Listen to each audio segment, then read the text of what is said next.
Medicines are the most common therapeutic intervention in healthcare, so we need to ensure that medicines are used as safely and effectively as possible.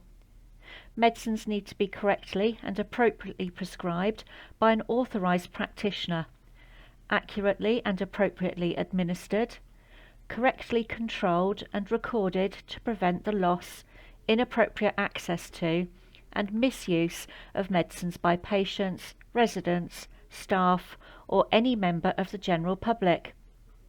Given incorrectly, medicines cause harm, whether that is due to staff error or people taking medicines with the intent of harming themselves. All healthcare regulators state that registrants must avoid causing harm to patients and minimise the effects of harm if it happens. We must work within our scope of practice, recognising the limits of our competence and knowing when to refer to others. Doctors must maintain and develop knowledge and skills in pharmacology and therapeutics, as well as prescribing and medicines management, relevant to your role and prescribing practice. You're responsible for the prescriptions you sign and your decisions and actions when you supply and administer medicines and devices, or authorise or instruct others to do so. You must be prepared to explain and justify your decisions and actions when prescribing, administering, and managing medicines. You should make sure that anyone to whom you delegate responsibility for administering medicines is competent to do what you ask of them. Harm is usually avoided by professional colleagues intervening before the errors can affect patients. Nursing and pharmacy staff are often the last line of defence in preventing errors from getting through to patients, as they are usually the healthcare professions administering or dispensing medicines to patients. The process of prescribing, supplying, administering and monitoring medicines often requires us to exercise our professional judgment in making decisions about whether one or more medicines are appropriate for a patient at any given time. We are human beings working in a complex healthcare environment. We have a professional responsibility to take account of current evidence, knowledge and developments in reducing mistakes and the effect of them and the impact of human factors and system failures.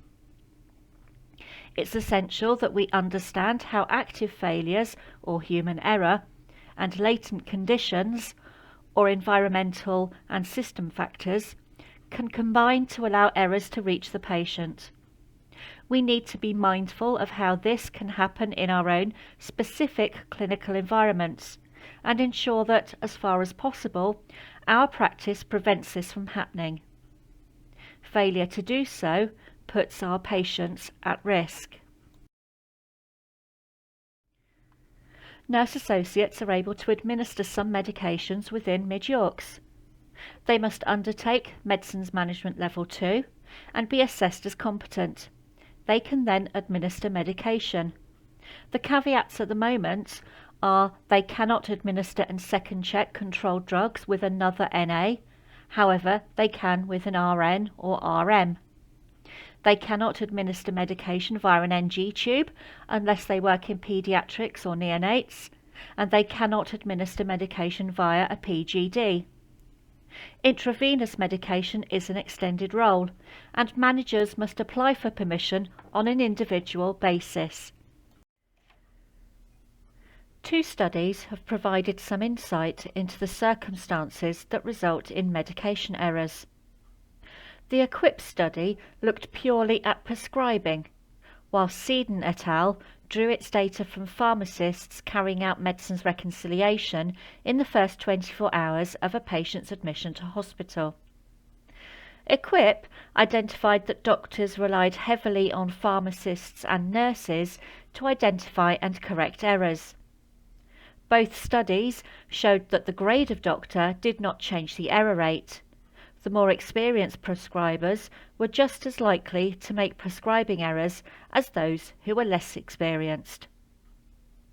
Both studies also showed that errors are often occurring when patients are admitted to hospital, especially in acute admissions.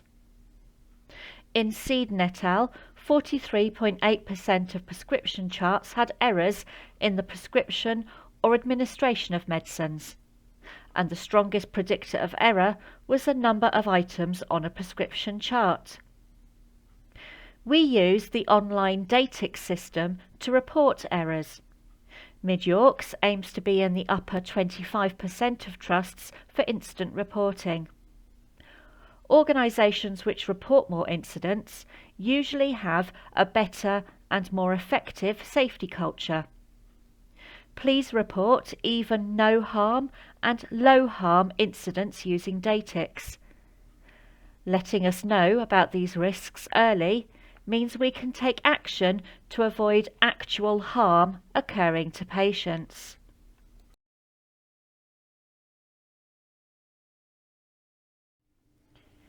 eMeds is a computer system, therefore is only as good as the data inputted.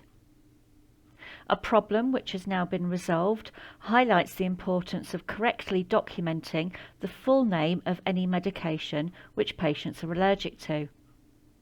When codeine was added as an allergy status, the computer system did not recognise that codeine was the same as codeine hydrochloride and codeine phosphate. Therefore, allergy warnings did not appear. It is really important that correct full drug names of all drugs patients are allergic to are inputted.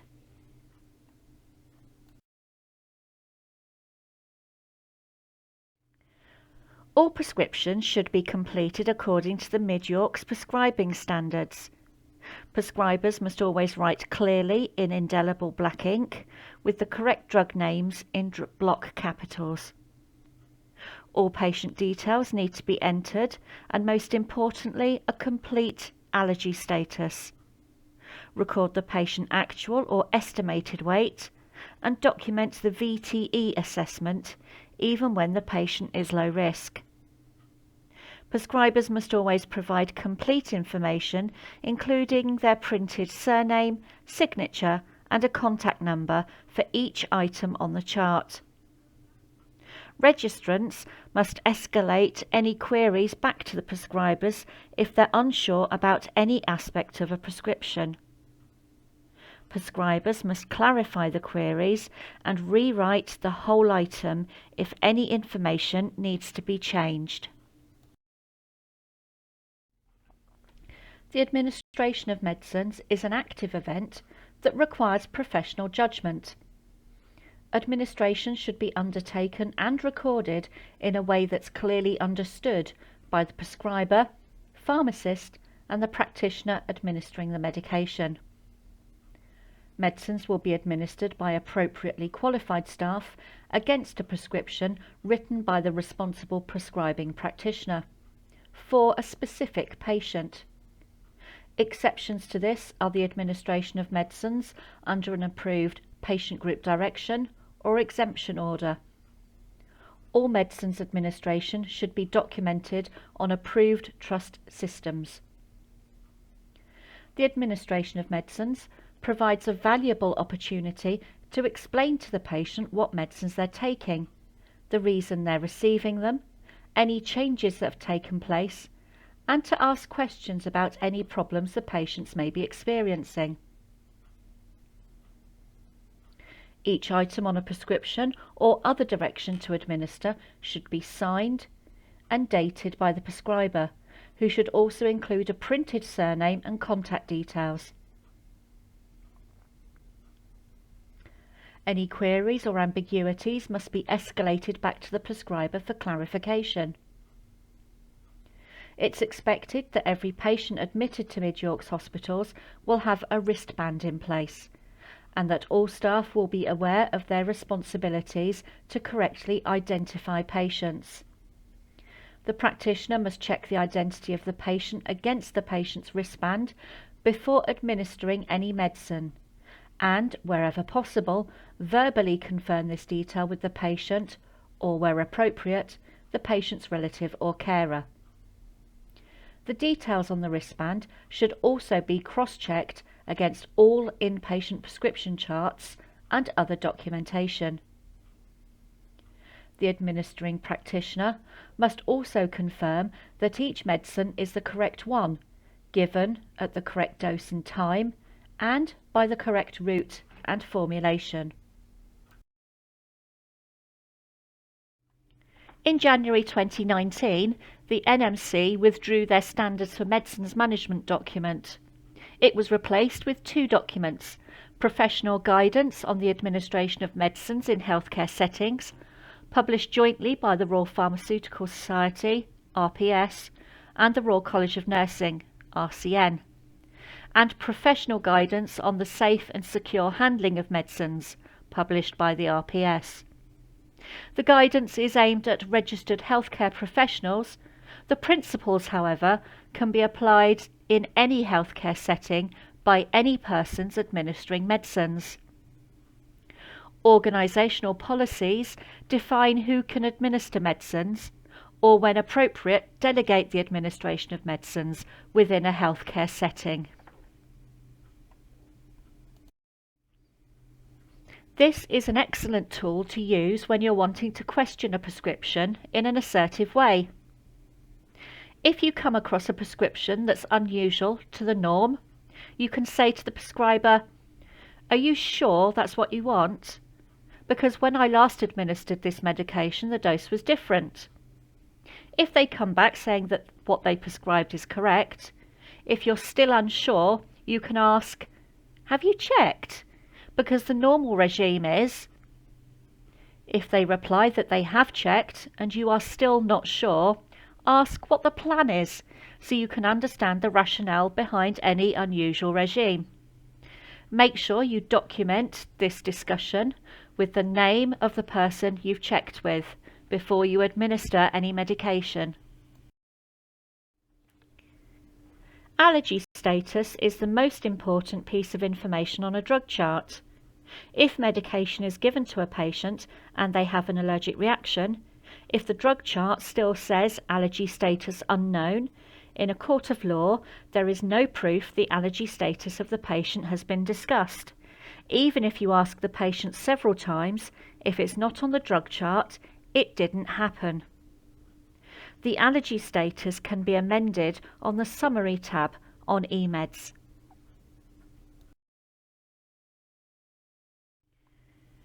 When an eMeds prescription is raised, the allergy status will be allergy status unknown. This means that the patient's allergy status is not known. We do not know whether the patient is allergic to anything. So you need to check with the patient and change this before giving any medication. If it says no known allergies or intolerances, it means the patient's allergy status is known and they have no known allergies. If they have an allergy, you write the product allergy and what happens when they take that medication. For example, allergy to cyclazine, anaphylaxis, intolerance to latex, rash. Alerts can be overridden when a pop-up appears on the eMeds prescription, so be mindful that it's happening for a reason. Please read what it says before getting rid of it, because you may end up prescribing a medication which the patient cannot have. Please check the allergy status of the patient every time a medication is being given, just in case they're allergic to it and it's not been documented.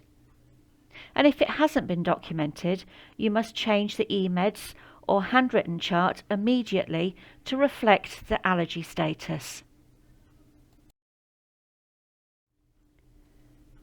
Medicines reconciliation is the process of identifying an accurate list of a person's medicines from at least 2 or more sources of information, such as the repeat prescription, System 1, the patient's GP, medical notes, the patient's chemist, what the patient or their carers tell us.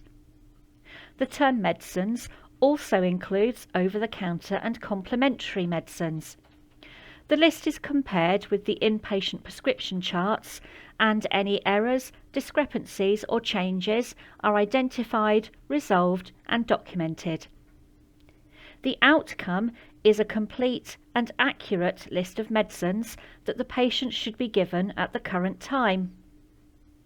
The purpose of performing medicines reconciliation on admission is to minimise the risk of any unintentional drug changes, which reduces the risk of any subsequent harm or confusion caused to the patient by these changes.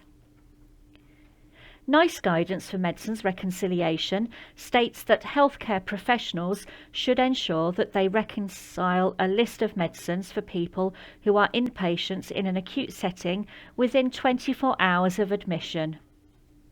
Whilst most medicines reconciliation takes place at the time of admission, it can occur at any point during a patient's stay, on a ward or clinic unit. The process of medicines reconciliation is carried out by all healthcare professionals who come into contact with the patient. Supplies of medicines can be obtained at any time of the day or night from one or more of the following sources. It should not ever be necessary to omit critical medicines because a supply cannot be obtained. Stock medicines are held in locked drug cupboards and fridges in treatment rooms. The stock is topped up regularly by the pharmacy technicians, and the Band 7 can amend the stock list. Drug trolleys should only ever contain stock medicines. The Department of Health recommends that patients' own drugs are used as far as possible during the patient's stay. Patients' own drugs can be used providing they meet the criteria for suitability. Medicines can be obtained from other wards in an emergency. The drug stocked on all wards spreadsheet can be found on the medicines availability page of the Medicines Charter. There are emergency drug cupboards. In order to access the cupboard, contact the site manager. And finally, there is an out-of-hours emergency pharmacy service. This is a pharmacist who is at home at the end of a phone.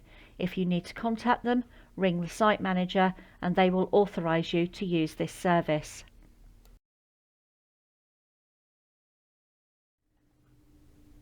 When admitted to hospital, patients and carers are requested wherever possible to bring their current medicines.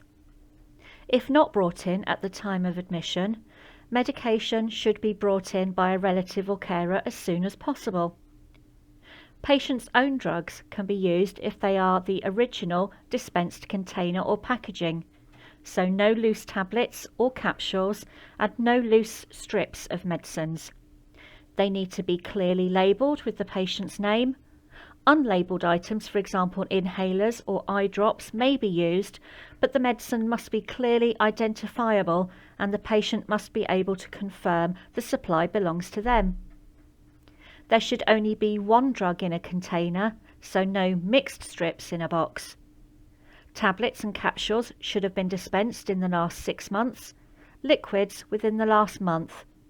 Products with a limited time period of use, once opened, must be within that time period. For example, most eye drops have a 4-week expiry after opening. Regarding over-the-counter medicines, this would have to be decided on a case-by-case basis.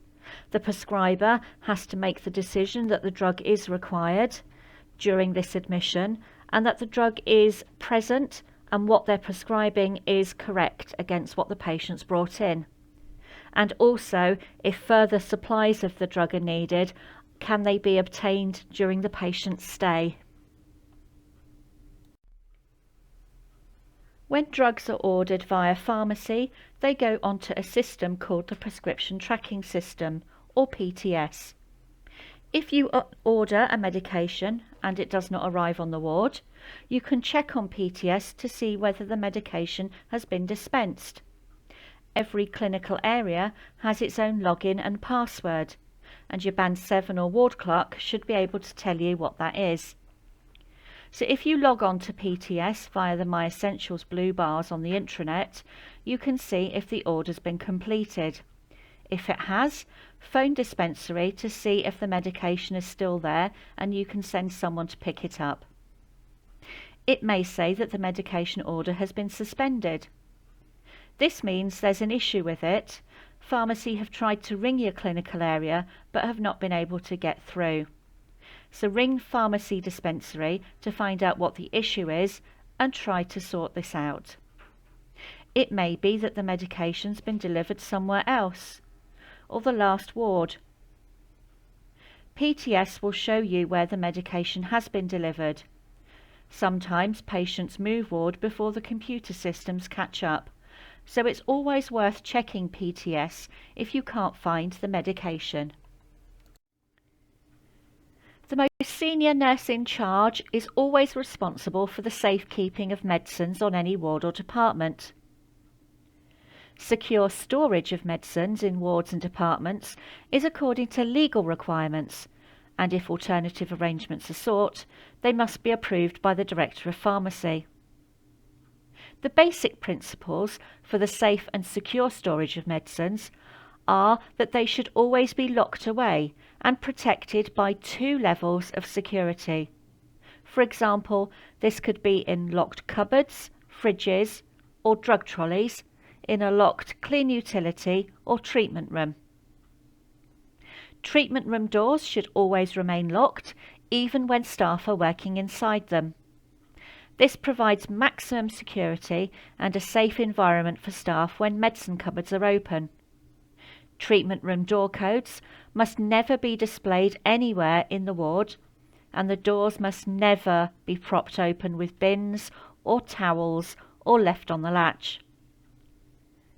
Door codes may be written on handover documents, which are subsequently treated as confidential waste. Drug trolleys stored outside the treatment room must be locked and tethered to the wall with a metal cable when not in use. Sometimes, when the trolley is in use, the healthcare professional administering the medicines forms one of the 2 levels of security. Drug trolleys must never be left unattended and unlocked in public access areas, such as when administering medicines to patients in side rooms or bays. Medicines must always be locked away and should never be left on treatment room work surfaces, on top of patient bedside lockers, on tray tables, or at nurses' stations. Portering staff will routinely transport medicines to wards. However, other trust employees can collect medicines from pharmacy and transport them to wards and other areas, providing they've completed Level 1 medicines training and are able to show a Mid-Yorks ID badge on collection. Student nurses are able to collect medicines from pharmacy if they've completed Level 1 medicines training, the assessment has been marked and documented by their mentor, and they're able to show their university ID badge on collection from pharmacy. Keys to medicine cupboards can only be held by registered practitioners, usually the nurse in charge.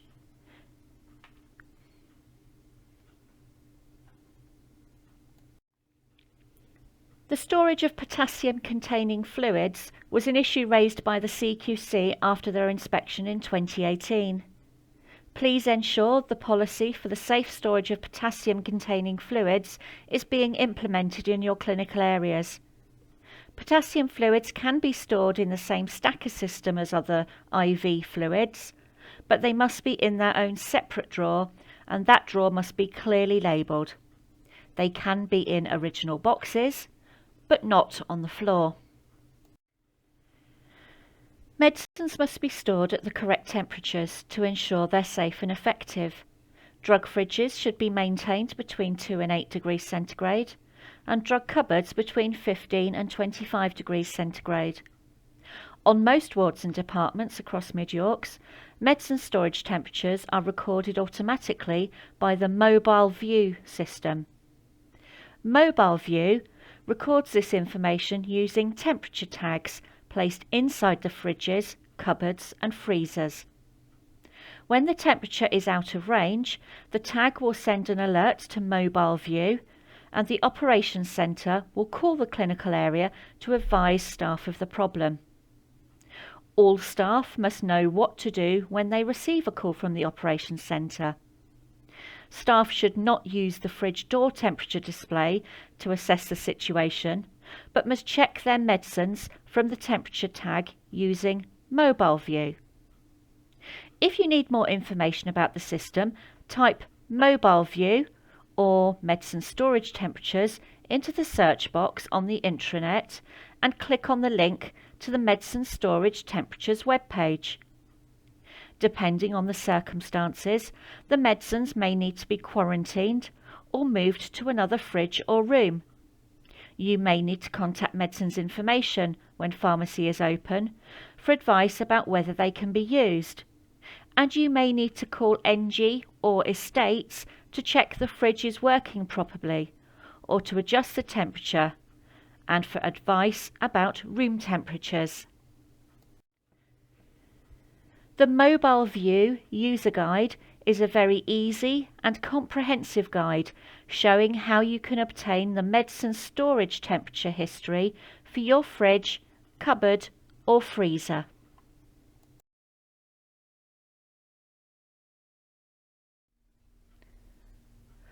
All administration of medicines should be based, whenever possible, on the patient's informed consent and awareness of the purpose of the treatment. All healthcare professionals should therefore be prepared to explain, at any contact with the patient, the name and purpose of the medicine the patient is taking, the expected effect, and any possible unwanted effects, and how to take the medicine correctly. To be able to give informed consent, however, the patient must have mental capacity, as defined by the Mental Capacity Act. Patients who have capacity can both consent to receive medicines and refuse to take medicines. However, patients who lack capacity are not able to either consent to receive or refuse to take medicines. The assessment of capacity is primarily a matter for the treating clinicians, but individual practitioners retain a responsibility to participate in discussions about this assessment. The assessment should specifically consider the patient's ability to make decisions about their medicines. Individual practitioners retain responsibility for assessing the patient's capacity at the point of administration of medicines. And remember, capacity can fluctuate, so it must be reassessed at every administration. If the patient is competent to consent but refuses to do so, despite discussions about why they should take the medicines, their decision must be respected. Patients who lack capacity should be escalated back to the treating clinician for a medicines review and discussion about the potential need to administer medicines covertly, especially when they refuse to take medicines. Covert medication is the administration of medication to patients without their knowledge, for example by disguising medicines in food. This practice should be discouraged, although it's recognised that it may be justified in exceptional circumstances. Consequently, before covert administration of medicines pursued, it must be ensured that you have discussed the issue with the other members of the healthcare team involved with the patient's care, including the pharmacist. Placing certain medications in food or drink, or crushing tablets may alter the composition of the medication. You've discussed the issue with the patient's carer and relatives if possible.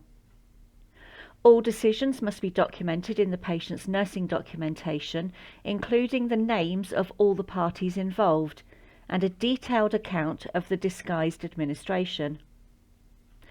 At all times, you must be acting in the patient's best interests and should remain open and honest about what you've done. The decision to administer medicines covertly should be reviewed at regular intervals. Advice may be sought from the safeguarding team or the Trust's legal advisor.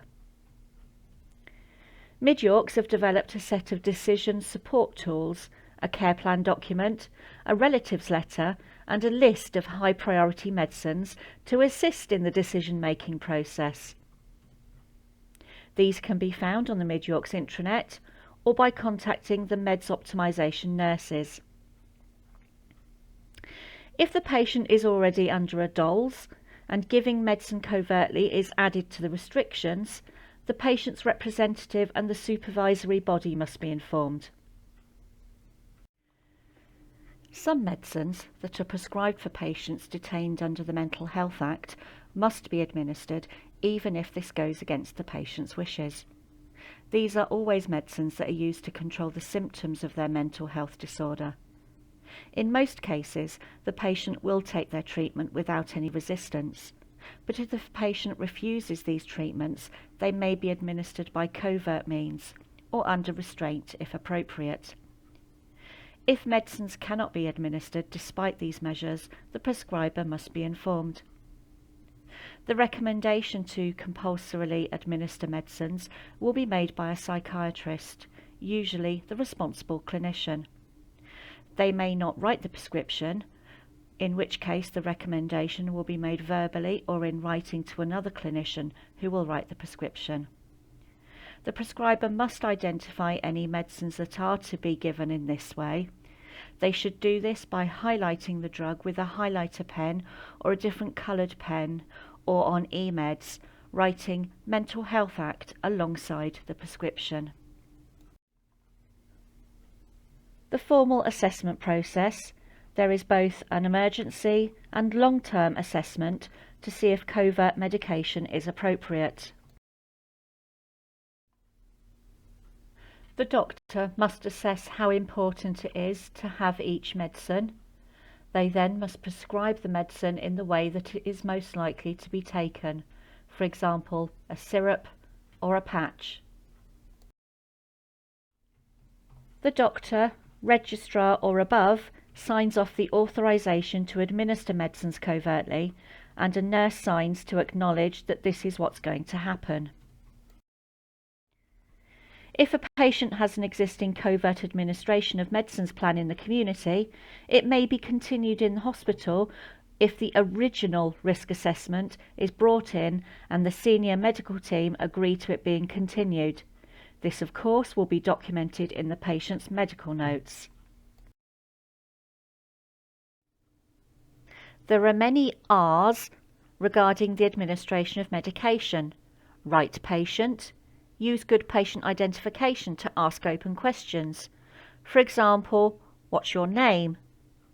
What's your date of birth? Beware of patients who are hard of hearing, especially now we're wearing face coverings. Right drug. Make sure you read the drug packaging to ensure that you are picking up the right medication. And it's the right dose, the right route and formulation. And is it the right time? This, of course, is essential for your time-critical medicines. Medicines should always be administered by the correct route. Medicines prescribed for the oral route must not be given via a feeding tube. The prescription must explicitly state the route as NG, PEG or PEG. Changing the route of a medicine may entail changing the formulation, which may also require a dose adjustment. For example, a modified release tablet or capsule cannot be crushed for administration by another route. If you're in any doubt about whether a medicine can be given via a specific route, or which is the most appropriate formulation to use, please contact Medicines Information or your pharmacist for further advice. Medicines can be prescribed for more than one route, providing the dose is the same for both routes, as is the case, for example, with oral and IV paracetamol. A controlled drug requires a separate prescription, however, for each route. These are screenshots from eMeds showing you that medication can be prescribed via multiple routes, and the route is recorded at the point of administration. There is a section on eMeds for symptomatic relief medicines. These are medicines that can be used up to a maximum of 2 doses, for example paracetamol or glycerin suppositories. Doctors must select from the list what they want to be given so they can cross off paracetamol if it's already prescribed elsewhere. They can save you time and effort and can improve patient care and comfort to get this written up earlier. But be aware that symptomatic medication must be written up after 24 hours. And don't forget to check the rest of the chart for duplications or interactions, for example, paracetamol and cocodamol.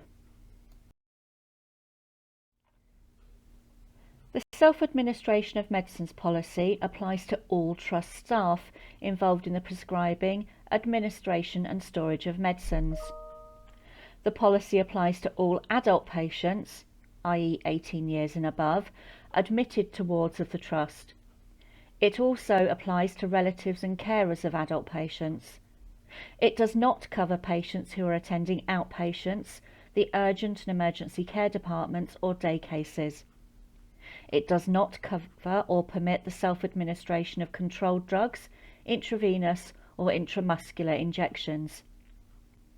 GTN sprays and tablets, reliever inhalers, creams, ointments and eye drops do not need self-administration of medicines risk assessment form to be completed, but must still be recorded as self-administered on e-meds or paper charts.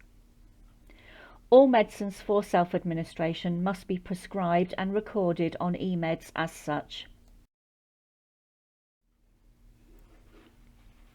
Self-administration is where the patient either independently or after reminding prepares and takes a dose of their own medicines. Self-administration isn't where a patient takes a dose of medicine after the nurse has prepared it, such as the nurse drawing up insulin and the patient doing the injection themselves, or the nurse giving the patient a tablet in a pot and asking the patient to take it. Here is a list of the top 10 medicines that were self-administered recently. At first look, it doesn't look too bad.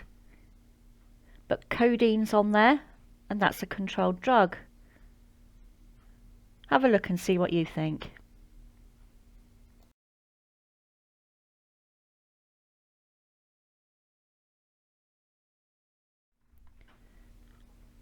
Some concerns with the medication, which was shown to have been self-administered, are 136 of them were controlled drugs, 42 were codeine on maternity, where it's a controlled drug, needing double signature. A patient in the post-anaesthetic care unit gave themselves an IV dose of oxycodone. 31 patients were not physically in the hospital, they were on home leave. And 2 of the babies on Gate 18 labour ward gave themselves IM vitamin K. So just be mindful when you're completing any meds chart that you are using the correct dose of administration, because accurate recording of medication administration is essential to ensuring patient safety.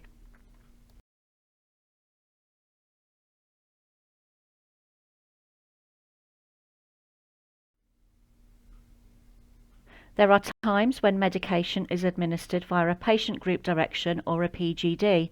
There is a specific PGD section within the pharmacy pages on the intranet. As you can see, the new PGD policy and web page is simplified with clear information and links to clear documents.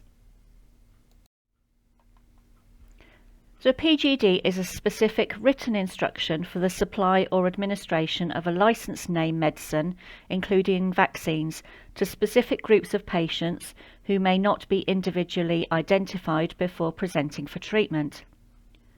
There's a new PGD policy and web page on the intranet, which gives you everything you need to know about PGDs. In the past, anybody could download and print out a PGD. However, if a manager wishes to use one in their clinical area, first of all they need to request permission to use it, and they get sent an intention to use form from pharmacy. Once permission's been granted, the PGD is sent back to the manager in a blank form without the watermark on it, and they then need to decide which staff need to use the PGD, make sure they're competent, i.e. they've completed the competency framework workbook and sent a copy of the signed off sheet to PDEU, They need to make sure that the staff who are going to use it are familiar with the medicine, have read the PGD, and understand how to use it. They have also signed it and know where to find copies. And the manager needs to ensure that every 12 months staff self-declare that they're still able to use the PGD.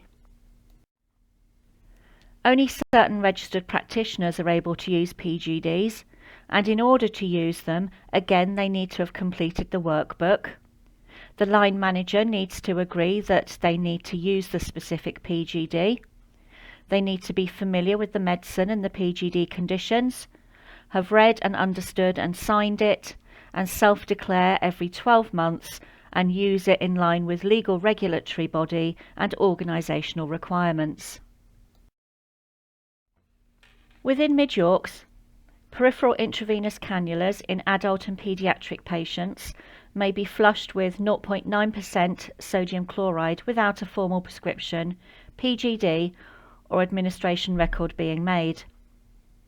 The process of not prescribing or recording the administration of flush solutions is an authorised exemption to the normal practice for all other prescription-only medicines. In all other circumstances, and for all other fluids and venous access devices, flushes should be prescribed by an appropriate authorised person, and a record of their administration should be made and retained by authorised records.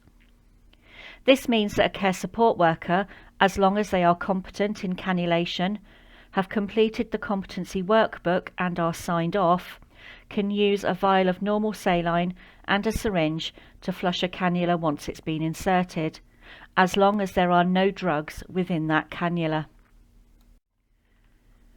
Registered midwives may supply or administer on their own initiative any of the substances that are specified in medicines legislation under midwives' exemptions, providing it's in the course of their professional practice.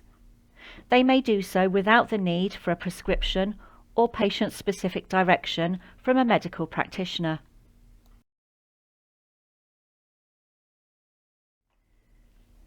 The Rapid Response Report from the National Patient Safety Agency in 2010 established a list of critical medicines which should never be omitted or delayed.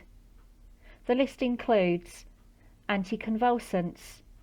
Omitting or delaying these could cause a patient to suffer seizures, resulting in physiological and psychological harm. Anti-infectives, including antibiotics, antifungals, antivirals.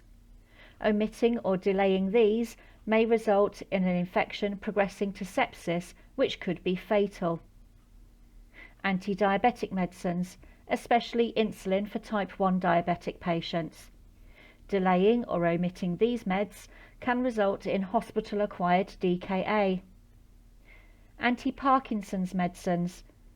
Omitting or delaying these may result in increased rigidity, shuffling gait, and the patient becomes a falls risk.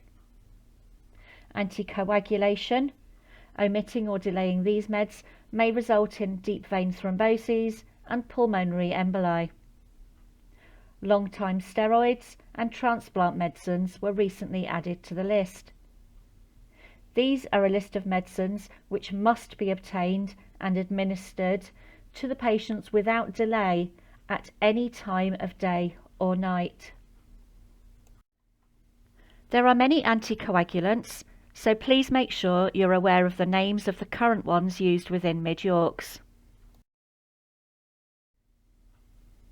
From the 1st of November 2021, there's been a disruption in supply for tinzaparin 3,500 and 4,500 units. So for VTE prophylaxis, there's a change in protocol. We're now using enoxaparin. For VTE treatment, we are continuing with tinzaparin because there's no supply issue with higher doses. Remember, all patients must have a VTE assessment and the weight recorded. Information about the change to enoxaparin has been sent to all clinical areas. However, if you're unsure, ask your clinical pharmacist or phone medicines information on 51394.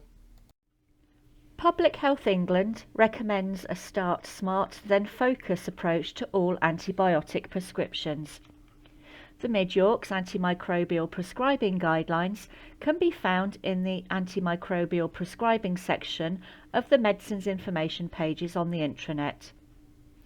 If clinical assessment shows strong evidence pointing to a suspected infection, start antibiotics and then reassess as soon as possible, for example when swabs and blood results are back.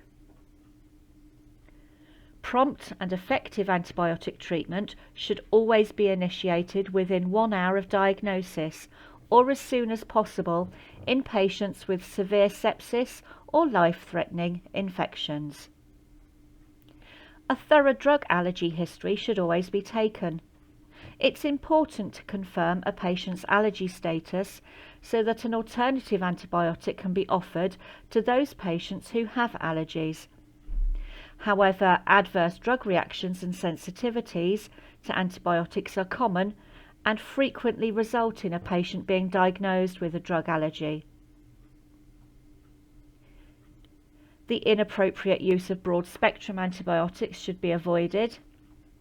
The clinical indication, drug name, dose and route should be documented on the prescription chart and in clinical notes with a review or stop date and duration on the prescription chart.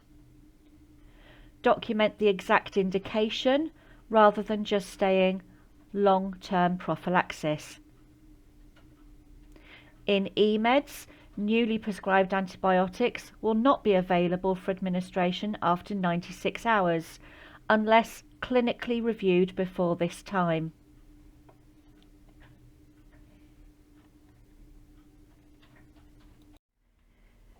In each clinical area, you should have somewhere the penicillin allergy traffic light poster, which shows antibiotics that are considered safe in patients with a penicillin type allergy. Antibiotics that can be given cautiously, including cephalosporins, and antibiotics that are contraindicated. If your patient is on intravenous antibiotics and they meet all of the ACED criteria, if they're afebrile for more than 24 hours, clinically improving over the past 24 hours, eating and drinking, not suffering from certain deep-seated high-risk infections, discuss with the prescribers whether the IV antibiotics can be changed to oral, because it could save you an hour of giving intravenous medication per day. The omission or delay of any anti-diabetic medicines, but especially insulin, to patients with type 1 diabetes can cause significant harm. The MPSA have issued 2 alerts about insulin. The first in 2010 warned against abbreviating the terms units or international units. The units U and IU can look like 0 or 10 if written without care, and increase the apparent dose by 10 or 100.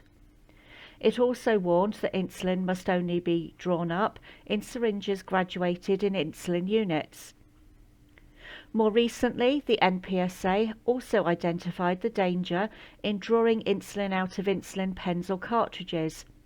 Many now contain the new super insulins, which are 200, 300 or 500 units per ml. Standard insulin syringes are calibrated for 100 units per ml. Where variable rate insulin infusions or sliding scales are being used, they must not be stopped abruptly, for example through loss of venous access. The insulin in the infusion has a half-life of 3 to 5 minutes, and abrupt discontinuation can result in the patient going into DKA. Low-dose methotrexate is used at a once-weekly dose in rheumatology and dermatology. Giving it more than once a week can be fatal. It is a never event if more than the total intended weekly dose is given over any 7-day period. and Mid-Yorks has had at least one such never event with low-dose methotrexate. The dose must be approved by a pharmacist before being given for the first time in the trust. Methotrexate is stored in the CD cupboard. And since the introduction of e-meds, we know that many errors in prescribing methotrexate have been avoided. Intravenous phenytoin is rated as a red or high-risk medicines by the MHRA, and the NPSA issued an alert about it recently as a result of the number of patient harm incidents that's been reported to them. Extreme care is required in the dose calculations, preparation and administration of this medicine. Overdose can result in cardiac and/or respiratory arrest. Special care must be taken to ensure that the correct loading and maintenance doses are given. Mid-Yorks has experienced at least one fatal incident involving overdose of phenytoin.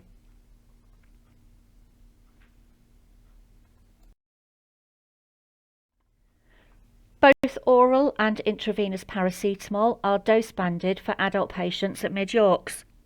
This follows an incident where a patient died, and a liver injury was given as one of the causes of death. The patient had had oral or IV paracetamol at a dose of 1 gram QDS for days before their death. The patient weighed only 35 kilos. Patients weighing between 35 and 49 kilos will need to receive a reduced dose of paracetamol.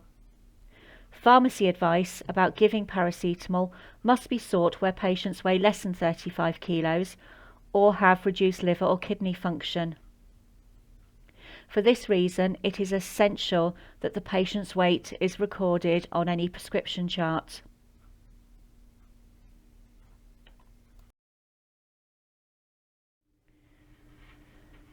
Injectable and intravenous medicines carry a higher risk of error than oral medicines. The NPSA has issued the following guidance on reducing these risks. The NPSA 20. Online reference sources should be used. Medusa is the online reference source used within the Trust for preparing injectable medicines.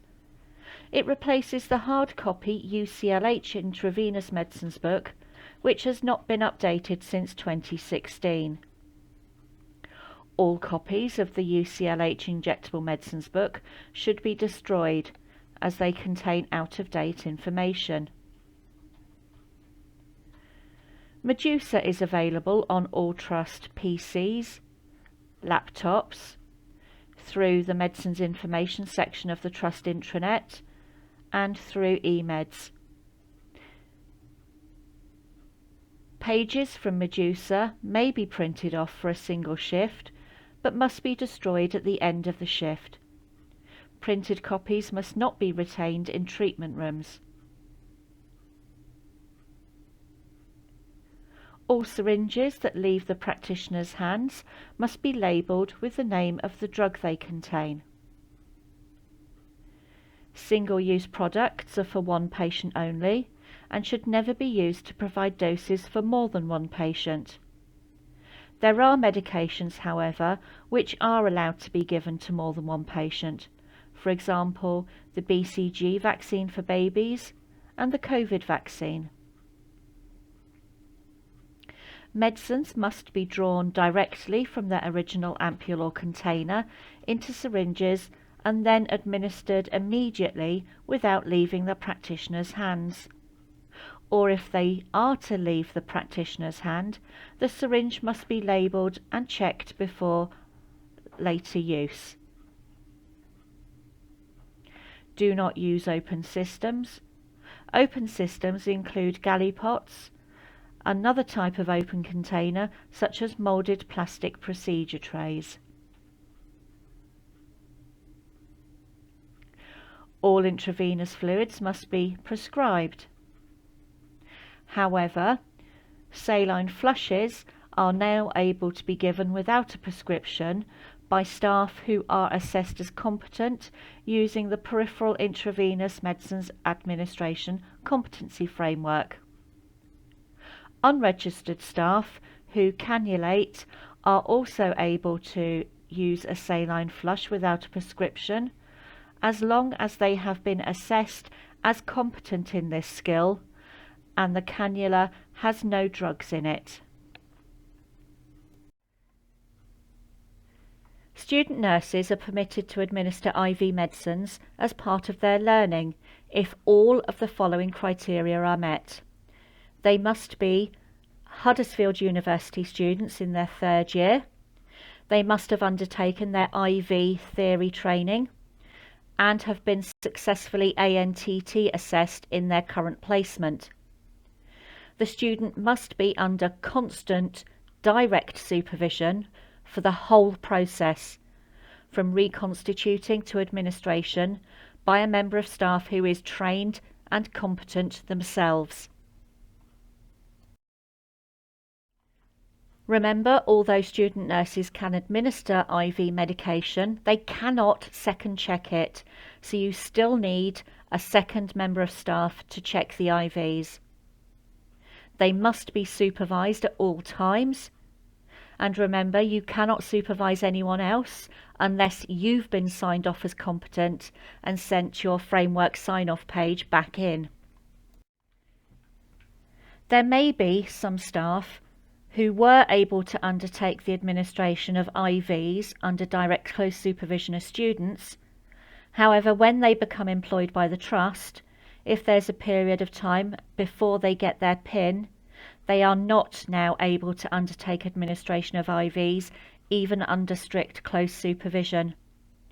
Until the PIN is received, the staff are non-registered, so cannot undertake IV medicines even with supervision, and they cannot start getting their competency signed off.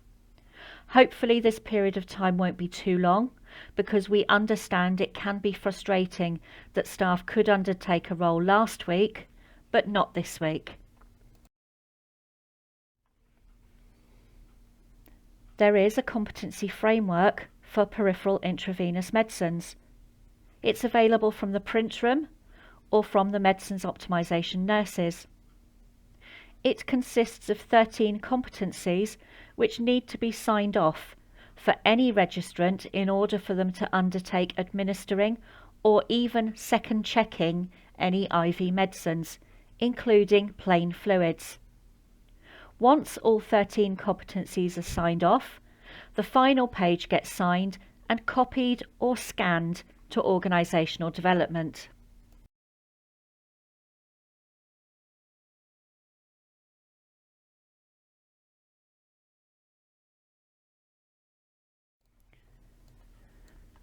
The Misuse of Drugs Act 1971 controls the use of dangerous or otherwise harmful drugs, which it describes as controlled drugs.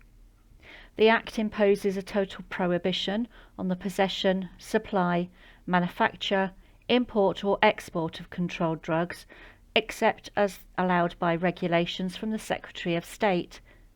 The Misuse of Drugs Regulations defines 5 schedules of controlled drugs.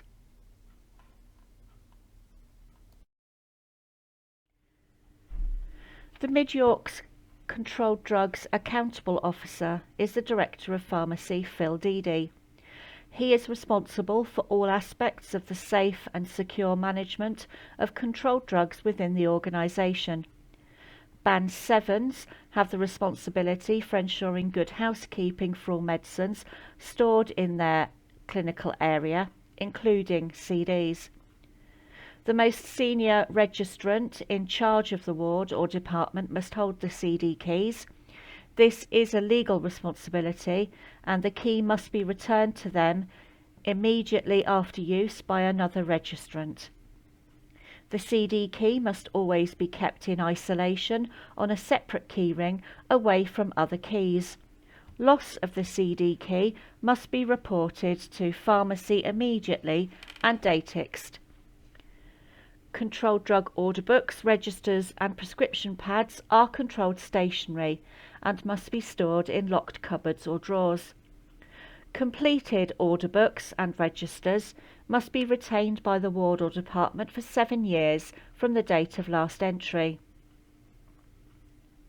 The controlled drug cupboard must be reserved solely for the storage of CDs and other drugs that the Trust deems appropriate to treat as CDs. All CDs, including patient's own and discharge meds with CDs in them, should be locked away at all times in the CD cupboard. Staff should always check medicines patients bring in with them to identify any CDs, and patients' own controlled drugs brought into hospital must be entered into the register, locked away in the CD cupboard, kept separate from ward stock, and must never ever be used to treat other patients. On discharge or transfer, the CD register must be updated to reflect the fate of the patient's controlled drugs. CDs brought into hospital are the patient's own property. On discharge or transfer, they must be returned to the patient. Staff must ensure that they are still suitable for use, and it must be confirmed in the medical notes or discharge summary that they are to be continued. Where patients' own CDs are not suitable for use on discharge, consent should be obtained to destroy them, and a new supply should be requested from pharmacy if necessary. CDs must be prepared, checked, administered and destroyed by the same 2 registered practitioners. In the community, however, single checker administration of CDs may be allowed.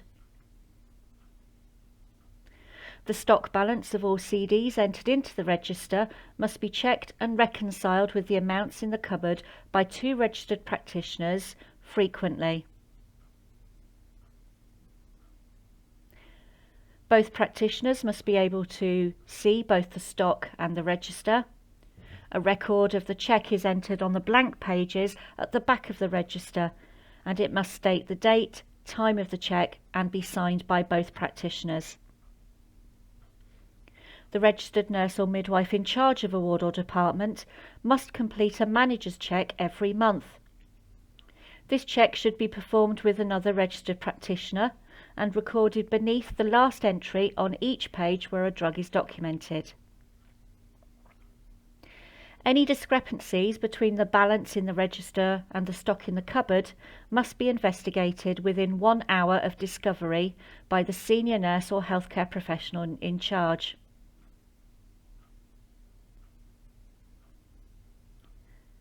For information about prescribing controlled drugs, go to the prescribing section of the CD policy. Patients' own CDs should be transferred with the patient on any ward transfer and returned to the patient on discharge if appropriate. Expired stock and patients' own that are no longer required must be destroyed by denaturing using a CD destruction kit with a pharmacist. Records of destruction must be made in the CD register.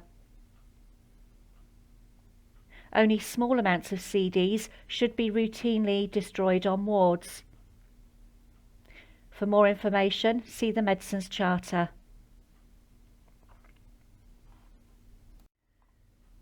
When ordering any controlled drugs, you must state your site and clinical area, the medicine name, formulation, concentration and quantity. If you only need 3 or 4 tablets, that's all you need to order.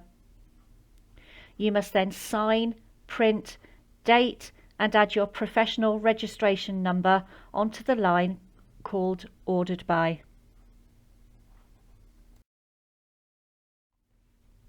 As of the 1st of April 2019, gabapentin and pregabalin were placed under Schedule 3 of the Misuse of Drugs Act. They are ordered via the CD requisition book. However, they are kept within the drug trolley. They do not need to go through the CD register. You can use your patient's own drugs, and if you return any to pharmacy, you return them as any other controlled drug. When pharmacy is closed, the transfer of any controlled drugs between wards or clinical areas must be authorised by the site manager. A datix must be completed, and the accountable officer must be informed on the next working day by email. Registrants may only supply single doses of CDs to another area for immediate use. They may not supply whole containers to other areas to be kept as stock. If there is a possibility that further doses of the same CD might be required for the same patient before pharmacy opens again, the on-call pharmacist should be contacted via the site manager and switchboard. It may be appropriate for the on-call pharmacist to dispense a supply from pharmacy. During transfer between areas, CDs should always be transported securely in their original packaging or container by 2 registrants, 1 from each area. A single dose only is to be removed from the container and administered to the patient, witnessed by the 2 registrants. The administration is documented in the donor area CD register and the patient's prescription chart. The remaining CDs must be returned to the donor ward in their original container by the 2 registrants. The site manager may be used as a second checker where staff cannot be released from an area. This process must also be used for transferring CDs between individual theatres, even if the theatres are in the same suite. This procedure also applies to other drugs which are liable to misuse, but which may not be classified as CDs.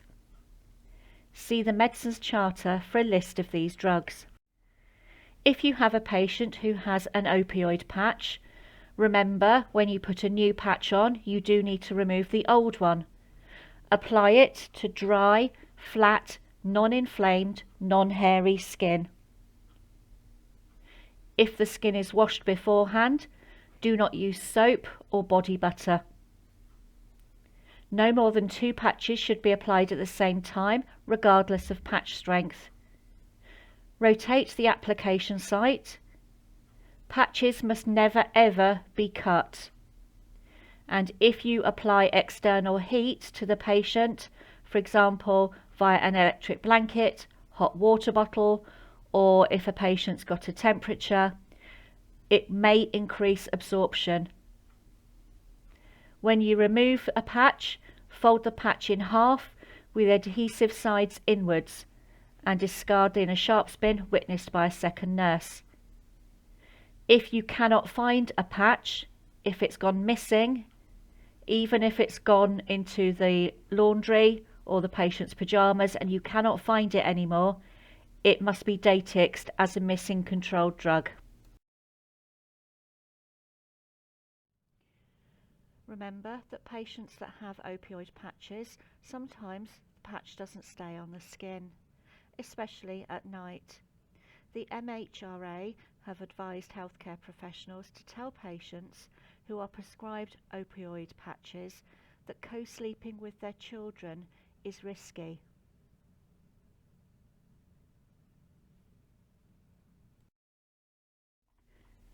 If a mistake is made when you are writing in the CD register, it should be crossed out with a single line or bracketed in such a way that the original entry is still clearly identifiable. Please don't scribble any words out. The mistake then must be signed, dated, and witnessed by a second registered practitioner who should also sign the change. Oxygen safety training is an annual requirement for all registrants who administer medical oxygen. If you need to do the training, it will be allocated to your ESR. Just enrol and you can undertake that training.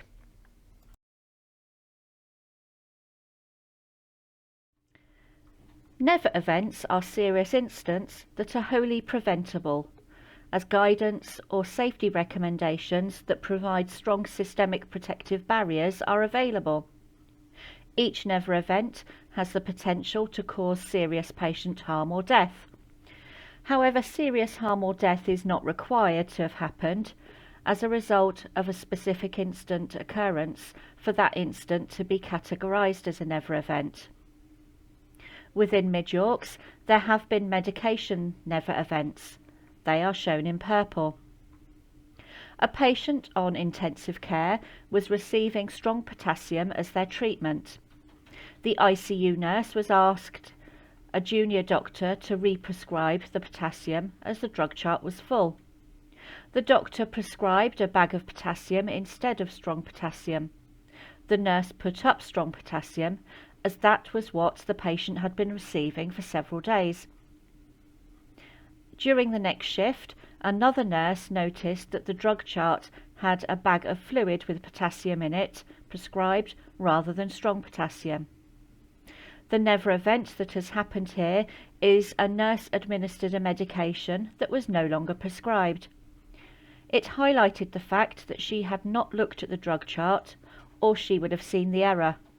It also shows that the second checking nurse also did not look at the drug chart.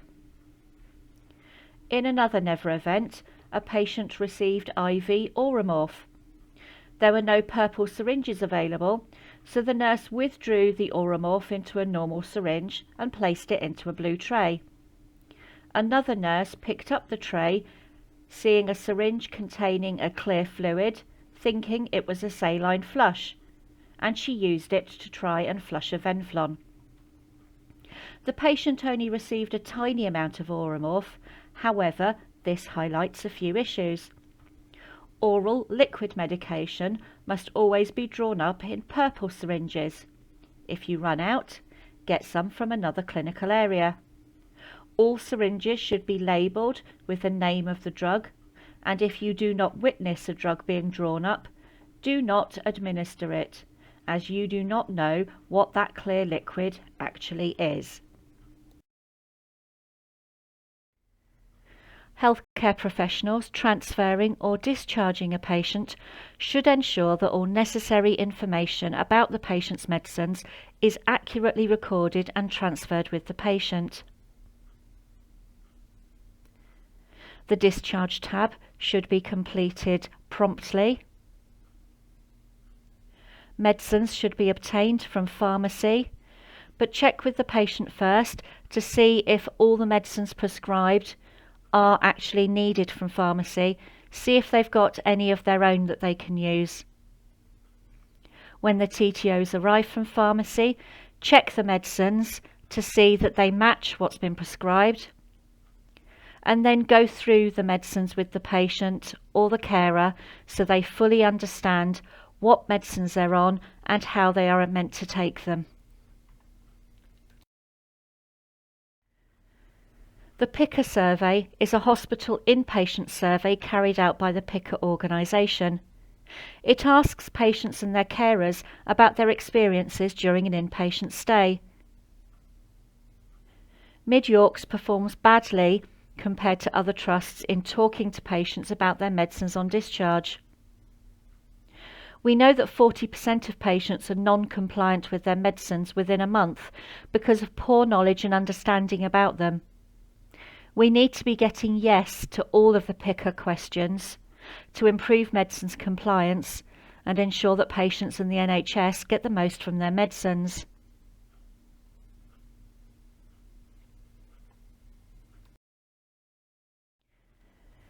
Patients who are discharged with anticipatory medicines should be dispensed 5 to 7 days supply of the medicines and must also go home with a completed Community Palliative Care Prescription Chart, or CPCPC. Community nurses cannot start syringe drivers without this document, even if the anticipatory medicines are sent home and are prescribed on the TTO sheet. Patients who do not have a CPCPC will need a GP to complete a prescription. This could cause a delay and distress to the patient and relatives. Please also remember to prescribe water for injection, without which the community nurses will not be able to set up the syringe driver.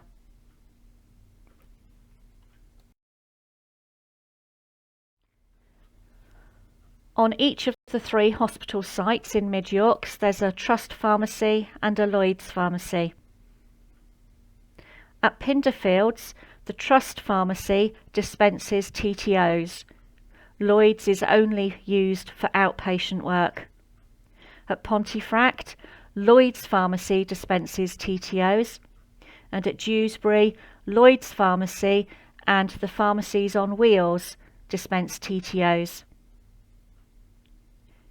Check for your site's closing times to ensure you do get your medicines in time, and remember it will vary depending on site.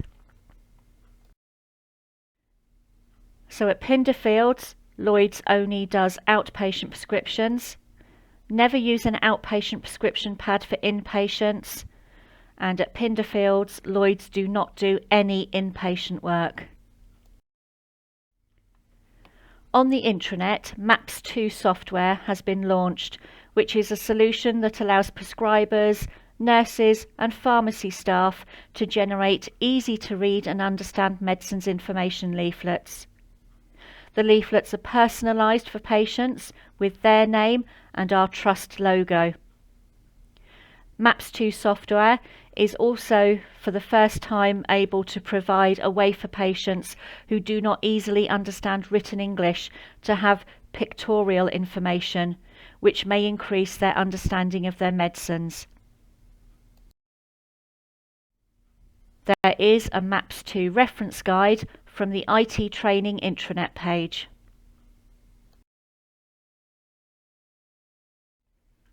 You can find further information about medicines at the Mid Yorks Hospital Trust on the Trust intranet. Medicines information can be contacted on extension 51394, or you can email them. And the medicines optimization nurses can be contacted on extensions 56256 or 35099. There is also more medicines information available online using the Medicines Information and Antimicrobial Guidelines quick link on the intranet on the My Essentials part of the page. If you have any questions regarding Medicines Management Level 2 or any other medicines related queries, you can email the Medicines Optimization nurses on midyorks.midyork.medstrain@nhs.net.